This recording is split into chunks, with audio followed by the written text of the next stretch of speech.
sejahtera bagi semua sahabat Korandeo. Pada bulan Oktober ini kita memperingati 504 tahun Gerakan Reformasi yang mencakup pembaruan ibadah. Pembaruan ibadah adalah panggilan Tuhan bagi umat tebusan dari generasi ke generasi. Tuhan memberikan ketetapan-ketetapan ibadah bagi umat Israel setelah mereka keluar dari Mesir. Ketetapan itu mencakup ibadah ritual maupun ibadah aktual, ibadah komunal maupun ibadah harian dalam konteks pribadi. Kebangunan ibadah terjadi juga pada zaman Raja Daud dan Salomo, khususnya melalui sistem dan organisasi pelayanan orang Lewi, para imam, penyanyi, dan pemusik. Setelah kerajaan Israel terpecah dua, dalam lingkaran dosa umat Allah, pembaruan ibadah sempat terjadi pada zaman Raja Asa, Yosafat, Yoas, Usia, Hizkia. Namun umat Allah terus berdosa dan meninggalkan Tuhan. Setelah pembuangan, pembaruan ibadah terjadi lagi pada zaman Esra dan Nehemia. Tuhan Yesus menggenapi persembahan ibadah yang kudus dan berkenan kepada Allah melalui kehidupan yang menggenapi seluruh kehendak Allah yang tertulis dalam Taurat dan Nabi-Nabi. Sebagai puncaknya, melalui kematiannya, Yesus masuk ke hadirat Allah sebagai imam besar yang membawa darahnya sendiri sebagai representasi persembahan ibadah seluruh umat tebusan. Di dalam Yesus, melalui persembahan diri Yesus, seluruh umat tebusan dimungkinkan untuk mempersembahkan ibadah yang berkenan kepada Allah. Pembaruan ibadah terbesar terjadi pada abad 16. Reformasi teologi menghasilkan reformasi ibadah. Jika sebelumnya gereja menggunakan bahasa Latin yang tidak dimengerti, ibadah dibarui dengan menggunakan bahasa jemaat yang dapat dimengerti. Alkitab diterjemahkan dalam bahasa jemaat, Jerman, Prancis, Inggris, Belanda, dan seterusnya. Alkitab juga dikhotbahkan secara intensional dan ekstensif, kitab per kitab, pasal per pasal, ayat per ayat.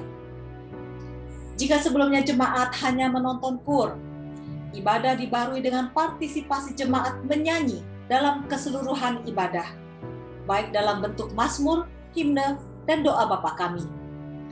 Buku-buku nyanyian diproduksi dalam bahasa jemaat, komposisi musik disederhanakan supaya jemaat dapat belajar menyanyi.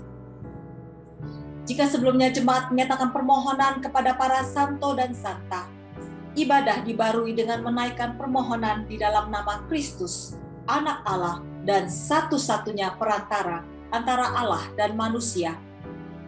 Jika sebelumnya jemaat harus membeli surat pengampunan dosa, melakukan misa untuk mendapatkan keselamatan dan mengurangi masa penghukuman di purgatori, ibadah dibarui dengan pembaruan makna sakramen.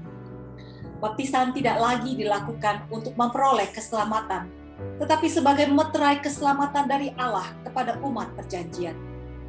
Perjamuan kudus tidak lagi dilakukan untuk memperoleh keselamatan, tetapi sebagai respons terhadap undangan kasih karunia untuk bersekutu dengan Kristus di meja perjamuan. Jika sebelumnya jabatan dan pekerjaan imam adalah satu-satunya sakral sebagai persembahan ibadah, ibadah dibarui dengan peruntuhan dikotomi antara sakral dan sekuler.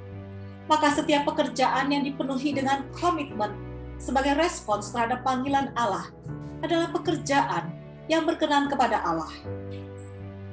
Bagaimana gereja pada hari ini melakukan pembaruan ibadah? Mari kita mengevaluasi pembaruan ibadah gereja pada masa kini melalui beberapa pertanyaan berikut. Yang pertama, apakah Alkitab menjadi sentral pembaruan ibadah gereja kita? Apakah Alkitab dikhotbahkan dan menghasilkan transformasi hidup jemaat? Yang kedua, apakah jemaat aktif berpartisipasi dalam nyanyian jemaat?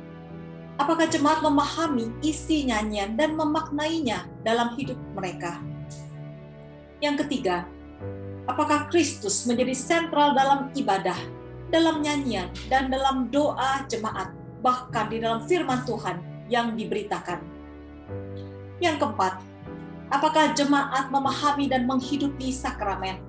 memaknai baptisan dengan hidup mematikan dosa dan menghidupi Kristus, memaknai perjamuan kudus dengan hidup mengasihi Kristus dan sesama tubuh Kristus. Yang kelima, apakah umat Kristen menghayati diri sebagai penyembah-penyembah Allah dalam lapangan pekerjaan, sebagai perwujudan peran imamat yang rajani?